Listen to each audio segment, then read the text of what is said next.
हाँ जी स्टूडेंट्स, आज का जो बेटा हमारा टॉपिक है वो है इलेक्ट्रोकेमिकल सेल। तो जब हमने इस यूनिट को स्टार्ट किया था ना इलेक्ट्रोकेमिस्ट्री को, तो उसके अंदर सबसे पहला इंट्रोडक्शन यही था कि हमारे पास दो टाइप के सेल होते हैं, एक इलेक्ट्रोलाइटिक सेल और एक इलेक्ट्रोकेमिकल सेल। इलेक्ट्रोलाइटिक सेल तो क्या करता था, इलेक्ट्रिकल एनर्जी को केमिकल एनर्जी के अंदर कन्वर्ट करता था, ठीक है। लेकिन इलेक्ट्रोकेमिकल सेल में क्या करेंगे, रिडॉक्स रिएक्शन के कारण जो केमिकल एनर्जी प्रोड्यूस हुई है उस केमिकल एनर्जी को इलेक्ट्रिसिटी बनाने में या इलेक्ट्रिकल एनर्जी में क्या करेंगे भाई, कन्वर्ट करेंगे। कहने का मतलब ये हो गया कि the cell in which chemical energy convert into electrical energy is called electrochemical cell. अब बात आती है कि जो सेल होते हैं ना वो तीन टाइप के होते हैं। नंबर एक प्राइमरी सेल, नंबर दो सेकेंडरी सेल और नंबर तीन फ्यूल सेल। देखो प्राइमरी सेल क्या होते हैं, प्राइमरी सेल वो सेल होते हैं जिनको सिर्फ हम एक बार यूज कर सकते हैं, या जिसके अंदर हम बोले कि रिडॉक्स रिएक्शन सिर्फ एक बार ही होती है, ठीक है। या फिर बिल्कुल शॉर्टकट में बोलना चाहो तो जिनको हम चार्ज नहीं कर सकते उनको हम क्या बोलते हैं, primary cell. The cell which are not chargeable and can be used only once are called primary cell. इसमें एग्जांपल आता है ड्राई सेल। जो क्लॉक या फिर रिमोट के अंदर जो हम सेल डालते हैं ना, वो इनके एग्जांपल में आता है। तुमने देखा होगा कि रेडियो के अंदर हम जो सेल डालते हैं उसको हम चार्ज नहीं कर सकते, एक बार यूज करने के बाद उसको क्या कर देते हैं, फेंक देते हैं, तो उनको हम क्या बोल देंगे भैया, हमें प्राइमरी सेल। सेकेंडरी सेल क्या होते हैं, जिनको हमें चार्ज करके बार बार यूज कर सकते हैं, उनको क्या बोल देंगे, हमें सेकेंडरी सेल, ठीक है। और फ्यूल सेल क्या हो जाएंगे, the cell which produce electrical energy on burning the fuel. कहने का मतलब फ्यूल को जलाकर इलेक्ट्रिकल एनर्जी बनाई जाती है, उसको क्या बोलते हैं, हमें फ्यूल सेल। अब किसी भी सेल की अगर हम बात करेंगे तो उसके अंदर हमें तीन चीजें बतानी पड़ेंगी, एक इंट्रोडक्शन, नंबर दो कंस्ट्रक्शन और नंबर तीन उसके अंदर होने वाली रिएक्शन, ठीक है। इंट्रोडक्शन तो तुमने सारे सेल देख रखे हैं। इंट्रोडक्शन तो आप अगर मान लो मैं ड्राई सेल की बात करूं तो आप बता दोगे कहां पर यूज होता है, किस शेप का होता है। मेन क्या होता है, कंस्ट्रक्शन में तीन चीजें बताना, उसमें कैथोड, उसमें एनोड और एक इलेक्ट्रोलाइट, ठीक है। क्योंकि इलेक्ट्रिकल एनर्जी तो तभी प्रोड्यूस होगी ना जब एक इलेक्ट्रॉन लॉस करने वाला हो, कहने का मतलब एनोड का काम करे, एक इलेक्ट्रॉन गेन करने वाला हो जो कैथोड का काम करे, और एक क्या होगा हमारे पास है इलेक्ट्रोलाइट। जिस बच्चे को ये तीन चीजें याद हो जाती है ना, उसको ये पूरा सेल याद हो जाएगा। एग्जाम्पल दिखाता हूं। प्राइमरी सेल में सबसे पहला एग्जांपल किसका है हमारे पास भाई, ड्राई सेल का है। तो तुम क्या कहोगे इंट्रोडक्शन में दो कि ड्राई सेल क्या होते हैं, प्राइमरी सेल होते हैं जिनको हमें अभी अभी बताया किसके अंदर है, रिमोट के अंदर, रेडियो के अंदर और इन चीजों में यूज करते हैं। कंस्ट्रक्शन में क्या बताओगे आप कि जिसकी सिलिंड्रिकल तो क्या होती है, इसकी शेप होती है, ठीक है। हमारा मेन फोकस किसके ऊपर होगा कि इसमें जी एनोड कौन है। तो अब क्या देखोगे कि इस सेल के ऊपर एक कैप लगी होती है जो किसकी होती है भाई, जिंक की, जो किस काम करेगी भाई, एनोड का। आगे इसमें, ठीक है। अगर आपने इस सेल को फोड़ के देखा हो तो तोड़ने के बाद क्या होता है, तो इसमें ब्लैक पाउडर निकलता है और एक आपको रोड मिलेगी जो किसकी होती है, ग्रेफाइट, जो किसका काम करती है भाई, कैथोड का, ठीक है।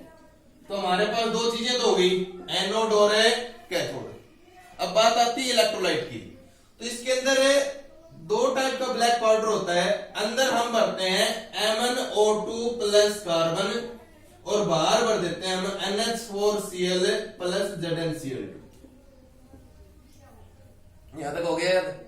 जिस बच्चे को ये कंस्ट्रक्शन याद हो जाती है ना, तो अब सीधा सीधा क्या बोल दोगे, एट एनोड। एनोड पे क्या होगा जी, एनोड तो हमेशा क्या करती है, इलेक्ट्रॉन को लॉस करती है। तो जिंक ने इलेक्ट्रॉन लॉस किया, यहां पर क्या बन जाएगा भाई Zn2+। वो इलेक्ट्रॉन ने क्या होंगे इलेक्ट्रोलाइट में से होकर कैथोड के ऊपर जाएंगे ना, तो एट कैथोड क्या होगा, बाहर कौन सा इलेक्ट्रोलाइट था हमारा NH4Cl ZnCl2। इस NH4Cl को मैं NH4 पॉजिटिव लिख सकता हूं, ठीक है। अंदर क्या रखा हमने MnO2 प्लस कार्बन। तो जब इनमें से दो इलेक्ट्रॉन ट्रांसफर होते हैं तो किसमें चेंज हो जाएंगे भाई NH3 plus Mn2O3 plus H2। तो देखो एक इलेक्ट्रॉन लॉस कर रहा है, एक में इलेक्ट्रॉन गेन हो रहे हैं, तो यहां पर इलेक्ट्रॉन ट्रांसफर होना स्टार्ट हो गया। तो यहां पर सीधा सीधा क्या बोल दोगे कि ये वो सेल है जिसके अंदर सिर्फ एक ही बार इलेक्ट्रिसिटी बना सकते हैं, ठीक है। और ये जो हमारे टोटल वोल्टेज देगा वो कितनी देगा हमारे पास भाई 1.5 वोल्ट। आगे बात समझ में। लेकिन इसमें क्वेश्चन आते हैं दो टाइप के। पहला क्वेश्चन कि अगर हमने इस सेल को यूज करना स्टार्ट किया तो ये इमीडिएटली डेड भी होता। कुछ एक सेल क्या होते हैं जितने दिनों तक यूज होते हैं ना वो कांस्टेंट वोल्टेज देते हैं, जितनी एनर्जी होती है सेम एनर्जी देते हैं, लेकिन इसकी एनर्जी धीरे धीरे क्या होती है डाउन होती चली जाती है। ऐसा क्यों?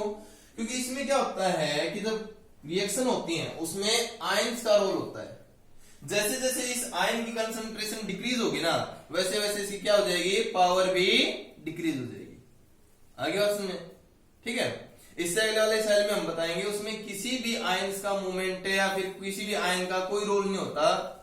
तो सीधी सी बात है जब तक वो देगा ना वोल्टेज वो कांस्टेंट वोल्टेज देगा, ठीक है।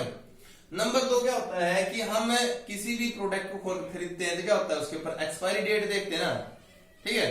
लेकिन यहां पर एक लाइन आती है कि इसके अंदर एक्सपायरी डेट के साथ साथ ये भी देखो कि कहीं ये ज्यादा ओल्ड तो नहीं है, पुराना ज्यादा तो नहीं है। क्यों? क्योंकि अगर हम बहुत पुराने सेल को यूज कर रहे हैं चाहे वो सील में पैक हो लेकिन फिर भी उसकी पावर क्या मिलेगी कम मिलेगी। कहने का मतलब ये है कि इसको चाहे आप यूज करो और चाहे ना करो इसकी पावर डिक्रीज होती चली जाती है। क्यों? क्योंकि जो ये अमोनियम साल्ट है जो मिक्सर है ना वो जिंक के ऊपर है अटैक करके इसको क्या कर देते हैं कोराइड कर देता है, उसके ऊपर कोरिजन लगा देता है, जिसके कारण इसकी जो पावर है इलेक्ट्रॉन लॉस करने की वो क्या हो जाएगी डिक्रीज हो जाएगी, ठीक है। तो इसके कारण क्या हो जाएगी इसकी जो लाइफ टाइम है वो क्या हो जाती है डिक्रीज हो जाती है। नंबर 2 सेल आता है हमारे पास बटन सेल या जिसका दूसरा नाम होता है मर्करी सेल। तो हमने क्या था एक इंट्रोडक्शन में क्या दोगे कि जी मर्करी सेल भी प्राइमरी सेल ही होते हैं जिनको हम कहां पर यूज करते हैं वॉचेस के अंदर यूज करते हैं या फिर जो छोटे खिलौने होते हैं ना टॉयज होते हैं उनके अंदर हम यूज करते हैं। तो यहां पर मर्करी सेल की अगर हम बात करें तो सबसे पहले क्या आएगी इसकी कंस्ट्रक्शन। तो कंस्ट्रक्शन में क्या देखोगे कि एक छोटा सा सेल होता है, ठीक है। इसके अंदर आप क्या बताओगे कि जी फिर से 3 ही चीज बतानी है। नंबर 1 है बाहर तो जो जिंक है ना वो किसका काम करेगी एनोड का, और जब इसको भी हम तोड़ के देखते हैं तो इसमें भी छोटी सी एक स्ट्रिप निकलती है किसकी ग्रेफाइट की जो किसका काम करेगी भाई कैथोड का, ठीक है। और इसके अंदर जो HgO है वो किसका काम करेगा इलेक्ट्रोलाइट का। अब यहां पर तुम फिर से यही बोलोगे ना कि एट एनोड के ऊपर क्या होगा जो जिंक है जी वो तो 2 इलेक्ट्रॉन लॉस करेगी फिर से किस में चल जाएगी Zna2+ में।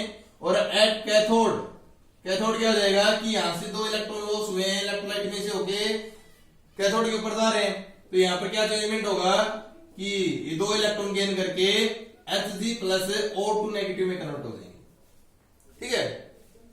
वैसे तो यहीं पर टॉपिक खत्म हो जाता है लेकिन कई बार क्या होता है ओवरऑल रिएक्शन पूछ भी ले तो सीधा ऐड करना पड़ता है, लेफ्ट वाले लेफ्ट में राइट वाले राइट में।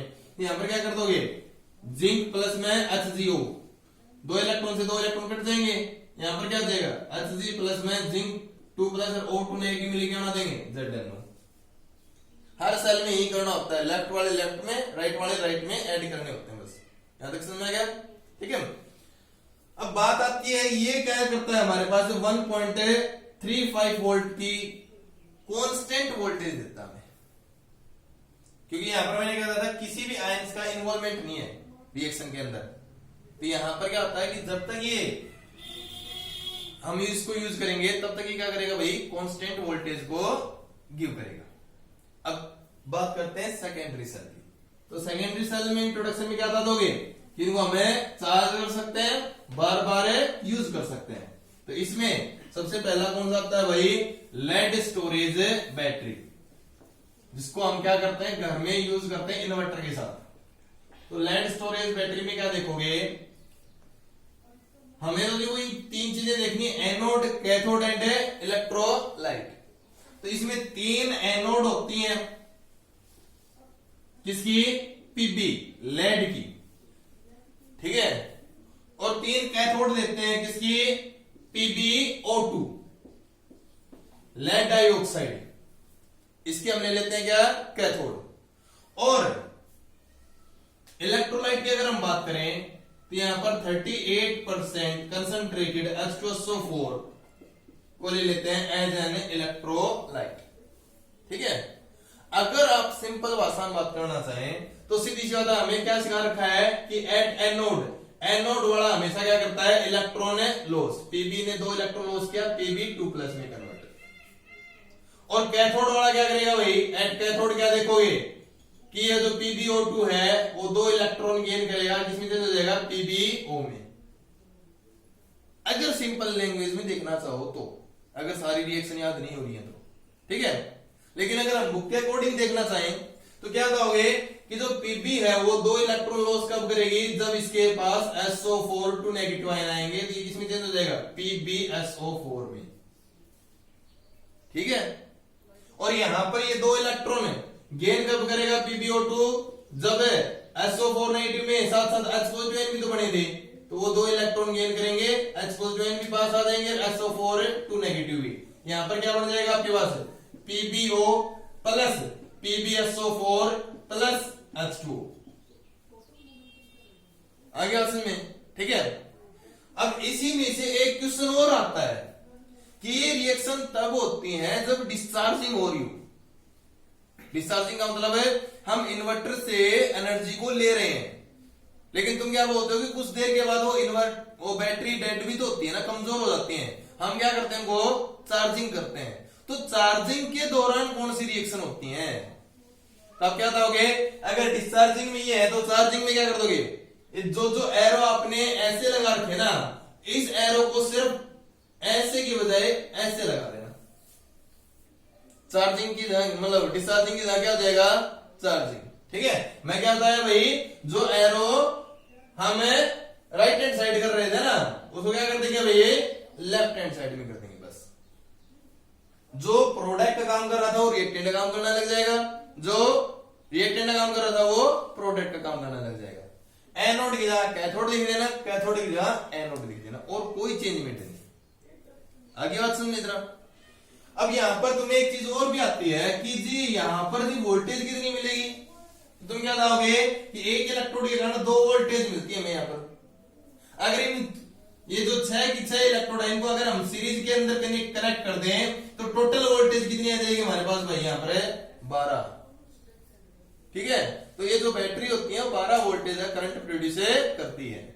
आगे बात सुनिए, इसमें और एग्जाम्पल भी है। कोई कैडमियम वाली बैटरी है, अगर हम और बुक अलग खरीदते हैं तो वो और भी बहुत सारी बैटरियों के बारे में हमें डिस्कस करवाता है। तो हमने क्या बताया कि तुम्हें एक तरीका बता दिया, उसमें सिर्फ आप ये देखो कि एनोड कौन है, कैथोड कौन है, इलेक्ट्रोलाइट कौन है।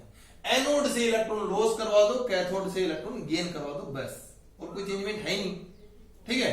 अब जैसे कि फ्यूल सेल का एक एग्जांपल और दे देता हूं आपको मैं, उससे बिल्कुल समझ में आ जाएगा। तो हमने क्या कहा था कि फ्यूल सेल क्या होती है, जो क्या करती हैं, फ्यूल को बर्न करने पर इलेक्ट्रिकल एनर्जी प्रोड्यूस करती है, ठीक है। अब इसमें भी हम क्या बताएंगे जी, फिर से वही चीजें, 3 चीजें बतानी है, एक एनोड, एक कैथोड और एक इलेक्ट्रोलाइट। तो इसके अंदर हाइड्रोजन जो गैस है वो किसका काम करेगी भाई, एनोड का काम करेगी। आगे बात समझे।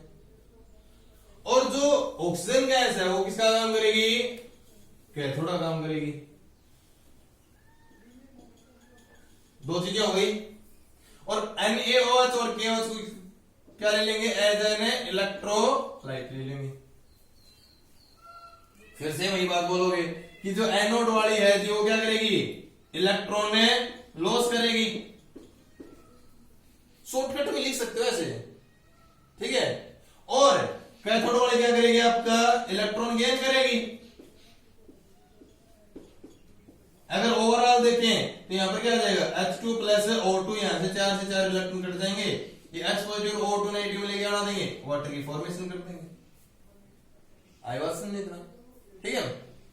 लेकिन हम क्या बोलते हैं कि ये जो सेल होती है ना वो बहुत इंपॉर्टेंट सेल हमारे लिए।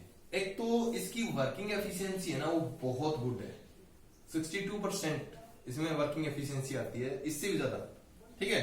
वर्किंग एफिशिएंसी का मतलब है यहाँ पर जितना हम फ्यूल बर्न कर रहे हैं ना वो क्या होता है, टोटली नहीं ना, तो ज्यादा से ज्यादा किसमें कन्वर्ट हो जाता है, वर्क डन में कन्वर्ट हो जाता है, ज्यादा वेस्ट नहीं जाता कुछ भी चीज, ठीक है। तो ये तो इसकी क्या होती है, वर्किंग एफिशिएंसी गुड है। नंबर 2, ये नॉन पोल्यूटेड सेल है, इसके कारण कोई पोल्यूशन नहीं होता है। नंबर 3 है, यहाँ पर जो वाटर की फॉर्मेशन हो रही है उसको भी जो एस्ट्रोनॉट्स होते हैं जो रॉकेट्स के अंदर जा रहे हैं ऊपर, उसको हम यूज कर सकते हैं, ठीक है। बस लिमिटेशन ये है, महंगा बहुत ज्यादा हो जाता है, ठीक है। तो ये थे हमारे सेल के बारे में डिस्कशन। इससे अगली वाली वीडियो में हम लास्ट टॉपिक के बारे में डिस्कस करेंगे जिसका नाम है कोलिजन।